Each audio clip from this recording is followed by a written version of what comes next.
अस्सलाम वालेकुम नाजरीन। इस एपिसोड के आगाज में हम देखते हैं कैरक किले में कमांडर मैला के पास आकर कहता है अमीर गुमिश्तगीन आए हैं। तो मैला कहती है आखिरकार अब सलाहुद्दीन को एहसास होगा कि मैं कितनी संजीदा हूँ। अमीर गुमिश्तगीन को आने दो। और फिर अगले ही लम्हे गुमिश्तगीन कराजा के साथ वहाँ उसके पास आता है और कहता है कौंत, आपका शुक्रिया, आपने मुझ पर जो रहम किया है मैं उसके लिए आपका मशकूर हूँ। आप जिसका मैं नायब हूँ सुल्तान इस्माइल को मुझे देकर बहुत ताउन किया है। आप यकीन कर सकती हैं कि मैं आपको इसका बेहतर बदला दूंगा। और फिर मैला उसके कटे हुए हाथ को देखकर कहती है तुम्हारे हाथ को क्या हुआ? तो गुमिश्तगीन कहता है ये अहम नहीं है, हम अपना इंतकाम सलाहुद्दीन से एक साथ लेंगे। तो जवाबन मैला कहती है अब इसमें कोई शक नहीं है, यकीनन कुछ ऐसी चीजें हैं जो मैं आपसे पूछूंगी। तो गुमिश्तगीन कहता है मैं हाजिर हूँ। तो जवाबन मैला कहती है नहीं, अभी नहीं, अभी जाकर आराम करो। महल का तबीब आपकी चोट का ख्याल रखेगा, जब आप बेहतर महसूस करें तब आप बता सकते हैं। दूसरी जानब एबलन किले में विलियम भागता भागता बालन के पास आता है और कहता है बालन, कुदस में फिर से अफरा तफरी फैली हुई है। बादशाह बाल्डोन अपने घोड़े पर सवार हुए गायब हो गए। हर जगह तलाश करने के बावजूद उनका कोई सुराग नहीं मिल सका। यह सुनकर बालन बहुत ज्यादा परेशान हो जाता है और कहता है यहाँ कुछ और हो रहा है। क्या आपको लगता है कि लाडगय ने ऐसा किया है? तो विलियम कहता है मैं ऐसा नहीं कह सकता कि वो ये नहीं कर सकता, लेकिन हमें ये जानने की जरूरत है कि इसके पीछे कौन है। तो जवाबन बालन कहता है हम यहाँ हाथ बांध कर ऐसा कैसे कर सकते हैं? अपनी बेगुनाही को साबित करने का वाहिद तरीका बादशाह की हिफाजत है। हम जैसे ही कुदस में दाखिल होंगे हमें जंदान में फेंक दिया जाएगा। तो विलियम कहता है ये बात मुश्किल है, लेकिन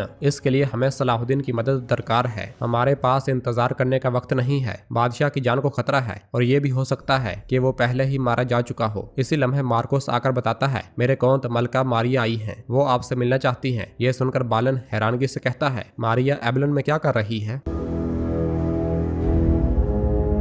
दूसरी जानब ताजर अलीसा चातलियों के कमांडर के साथ मंसूबा तरतीब दे रहा होता है और कहता है आप बावर्ची खाने से महल में दाखिल होंगे। राहदारी के आखिर में दरवाजा जंदान की जानब जाने वाली सीढ़ियों की तरफ खुलता है। यह सुनते साथ ही कमांडर सोना उसे देता है और आगे बढ़ते हुए कहता है अगर तुम कोई खेल खेल रहे हो। तो अलीसा उसकी बात काटते हुए कहता है पुरसुकून हो जाओ, मैं यहाँ तुम्हारा इंतजार करूंगा। मैं उस वक्त तक कहीं नहीं जाऊंगा जब तक कि मैं अपने बाकी पैसे नहीं ले लेता। ये सुनते साथ ही कमांडर सिपाहियों के साथ चला जाता है। उधर एबलन में मारिया बालन से कहती है अगरचा अभी तक कोई सबूत नहीं है, लेकिन मुझे यकीन है कि लाडगाय ने बादशाह बाल्डोन को अगवा किया है। तो विलियम कहता है इसका अंदाजा लगाना मुश्किल नहीं है कि आप यहाँ सिर्फ ये कहने नहीं आई। तो मारिया कहती है तुम्हें बाल्डोन की उतनी ही जरूरत है जितनी के उसे जरूरत है। बसूरते दिगर लाडगाय के तख्त संभालने में कोई रुकावट बाकी नहीं रहेगी। ये सुनकर बालन कहता है आप ऐसे बोल रही हैं जैसे आप वो नहीं थी जो लाडगाय के साथ मुतहद थी और हमें फांसी के फंदे तक ले गई मलका। और फिर विलियम कहता है और आपने हम पर ऐसे जुर्म का इल्जाम लगाया जो हमने किया ही नहीं। ये सुनकर मारिया कहती है मुझे नहीं लगता कि माजी के वाकयात पर बात करने का यह सही वक्त है। हमारे दुश्मन और हमारा हाल सिर्फ एक ही है, आपको बाल्डोन को जल्द अज जल्द तलाश करना होगा। और फिर बालन पूछता है आप ऐसा खुद क्यों नहीं करती? तो मारिया कहती है लाडगाय ने इसका एक हल तलाश किया और तलाश करने वाले दस्तों के कमान संभालने में कामयाब हो गया। अब उसके आदमी मुझ पर नजर रखे हुए हैं, मैं आजादी के साथ काम नहीं कर सकती। यह सुनकर बालन कहता है ये वाजह है कि आप बाल्डोन को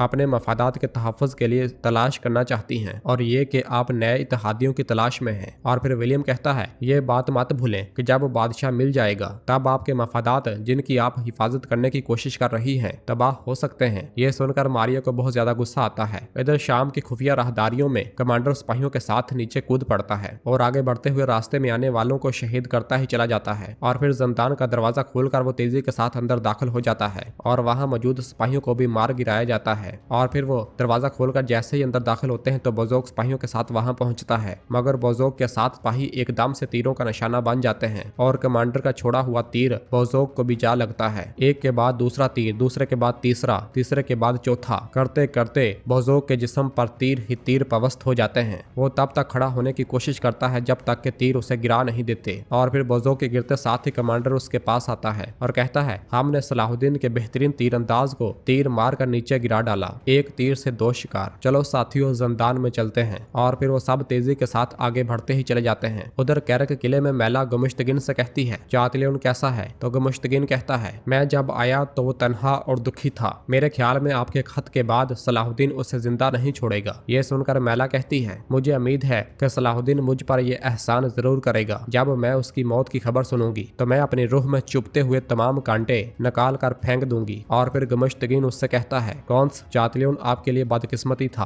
आपको भी मुस्तकबिल के बारे में सोचना होगा। आप अब भी उलझ रही हैं, लिहाजा आपको कैरक में एक काबिल एतमाद और ज़हीन कौंत की जरूरत होगी। ये सुनकर मैला उससे कहती है, क्या मतलब है इस बात का? तो गुमुश्तगिन कहता है, गुस्ताखी माफ कीजिएगा, मेरा मतलब है कि आपको सियासी तौर पर अपना हाथ मजबूत करने के लिए शादी की जरूरत है और मैं ये कहना चाहूंगा कि मैं इस फर्ज के लिए तैयार हूँ। तो मैला कहती है, कैरक की कौंत गैर मजहब से शादी नहीं करती। तो गुमुश्तगिन कहता है, एक ऐसा गैर मजहबी जो सुरमाओं के साथ अच्छे ताल्लुकात रखता है। अगर आप इंतखाब नहीं करती तो बादशाह कैरक की कौंत के तौर पर किसी और को भेजेगा। तो मैला कहती है, अगर चातलियों की मौत हो जाती है और हमारा तावन ऐसी जिम्मेदारी का हमल रहता है, फिर मैं इस पर गौर करूंगी। इस पर बात करना कबले वक्त है। इधर शाम के जिंदान में मैला को याद करते हुए चातलियों कहता है, ओ मैला, ओह मैं तुमसे इसका हिसाब लूंगा। इसी लम्हे कमांडर सिपाहियों के साथ वहां पहुंचता है और एकदम से जिंदान खोल देता है। उन्हें देखकर चातलियों भी बहुत ज्यादा खुश होता है। चातलियों पूछता है, तुम कैसे आ गए? कैसे? तो कमांडर हिनोक कहता है, ताजर एलिसा की मदद से। तो चातलियों कहता है, मेरे खुदा मैं जानता था कि आप मुझे नहीं भूलेंगे। और फिर चातलियों जिंदान से बाहर आने के बाद हिनोक से प्यार करते हुए कहता है, तुम एक हकीकी सूरमा हो। ये सब कहते और सुनते साथ ही वो सब वहां से भाग पड़ते हैं। इधर दीवान में अथरस सुल्तान से कहता है, मेरे सुल्तान, जब हम उस चातलियों को मार डालेंगे उसके बाद मुश्तगीन और लाडगाय की बारी भी आएगी। तो सुल्तान कहते हैं, हम करेंगे अथरस, हम करेंगे, उन सब को मार डालेंगे, लेकिन हमारी तरजीह सुल्तान इस्माइल की सलामती है। इसी लम्हे बोजोक और माइल्स वहां पर आते हैं। यानी कि नाजरीन, ये सुल्तान का ही मंसूबा था और इस मंसूबे के असरात क्या हैं, चलिए आगे जाकर देखते हैं। और फिर माइल्स सुल्तान से कहता है, सब कुछ वैसा ही है जैसा आप चाहते थे मेरे सुल्तान। ये कहते साथ ही वो उस लम्हे को याद करता है जब हिनोक के जाने के बाद उसने अलीसा से कहा था, क्या हम वाकई कौंत चातलियों को फरार होने में मदद करेंगे जनाब?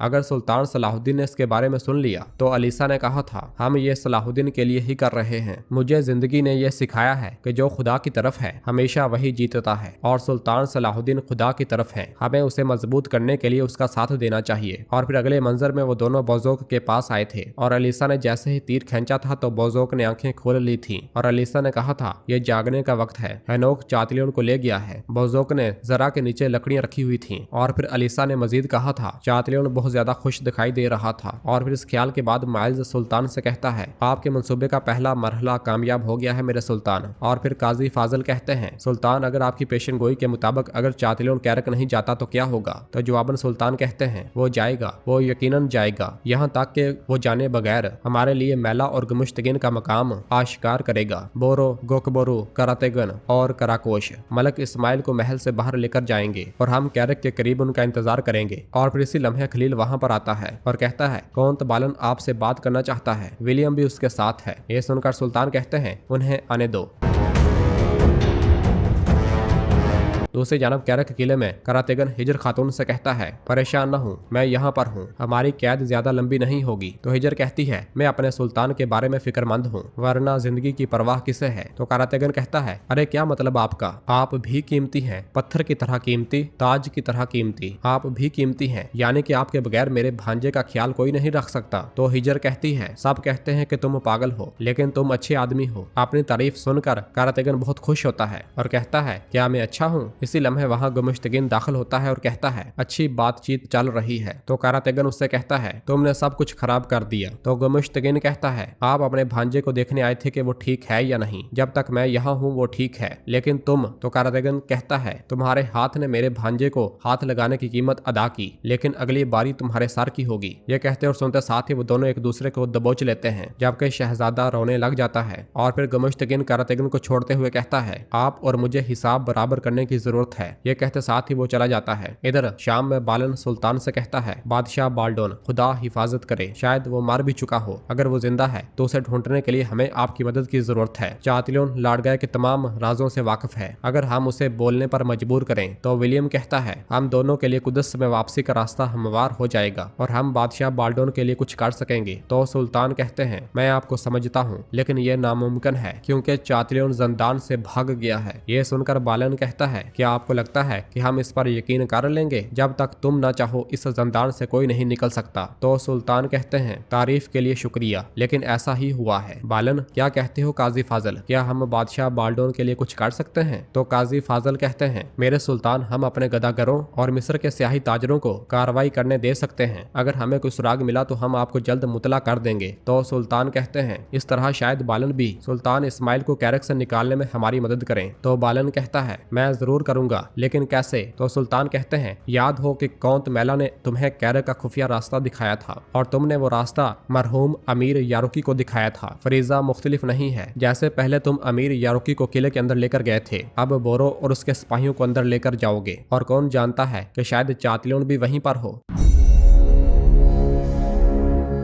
और नाज़रीन, इसके साथ ही एपिसोड भी खत्म करते हैं। मिलते हैं बहुत जल्द अगली एपिसोड के साथ। वीडियो को लाइक कर दें और जिन दोस्तों ने अभी तक चैनल सब्सक्राइब नहीं किया वो जल्दी से चैनल सब्सक्राइब कर दें और बेल आइकन यानी घंटी वाले निशान को भी प्रेस कर दें ताकि आने वाले एपिसोड्स आपको आसानी मिल सकें। दुआओं में याद रखें। अल्लाह हाफिज़।